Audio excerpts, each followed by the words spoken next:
100 years ago, my great-grandfather bought a junkyard in Indiana. And ever since then, my family has been bringing things back to life. When somebody else has given up on it, when nobody thinks it will run, I love it. It's in my family. It's in my blood. For 100 years, we've been firing them up. Today, a little project on the Bronco. I'm filling the stake holes on the back where the factory wouldn't have sealed it. And so I don't want this hole here because I'm not gonna run any doors or a full top or anything. Just gonna have a roll cage and a bikini top on it. So I'm gonna fill these. So I just made a little blank for it. It's got the front edge. I bent into it so that I can weld it from the front tab as well there. And then just need to do a little bit more grinding on this back edge. I'll actually bevel it so that it fits right down in here with a little bit of bevel, kind of overlaps just a hair on that bevel. Then I'll weld it all the way around, grind it off. I'm not gonna actually fill this seam. I will seal it, but I'm not gonna fill it because I don't like the way the Broncos look.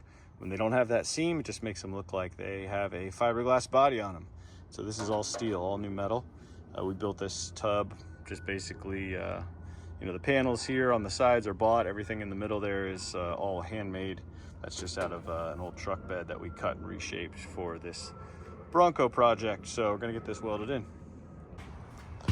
All right, that one's ready to go in. Doesn't get much more perfect than that. That thing is just, as you see, whew, almost perfectly flush. With that, you can see the 45-degree angle I cut into them. And we'll go ahead and weld that all the way around. All right, we got fuel. Don't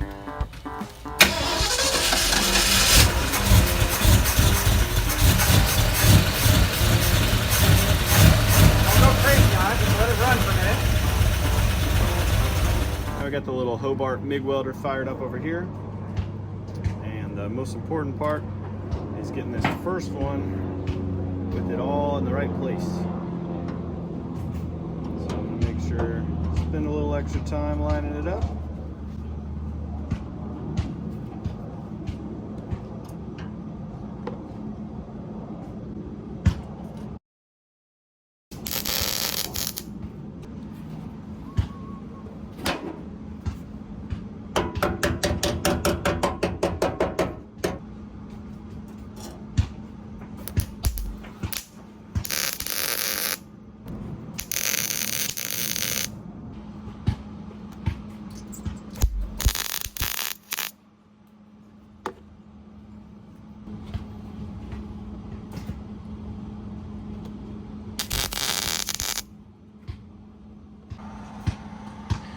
So I got that first set on there. Only a little bit of blowout on this edge right here. And I slowed down the wire speed at that point to get rid of that problem. But the panel is nice and flat, so we'll go ahead and grind it off. See if there's any other work that we need to do, then we'll just kind of connect the dots. So for the first pass, we just basically went around and welded every maybe ½ inch to an inch, and then ground it back off. And it is dead flat, and so now we're just going to fill in the gaps, but coming out really good. That's just first pass there.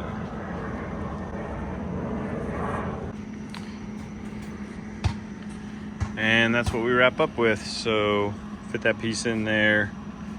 Obviously not perfect welds, you know, sometimes you see it on the TV shows and you think, man, they could get away without filling that at all, but it's really good.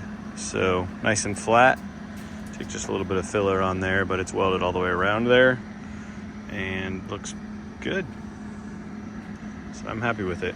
We did the one on the other side too, just wrapping that one up. Gonna have both these filled and getting ready to paint the inside. Actually, we're gonna Raptor line the inside of this, Raptor line underneath, and then paint the body. So we're getting real close.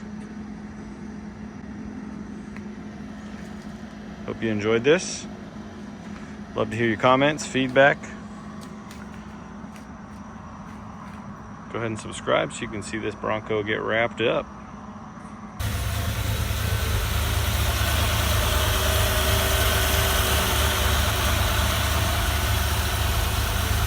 And thanks for watching. Keep firing it up.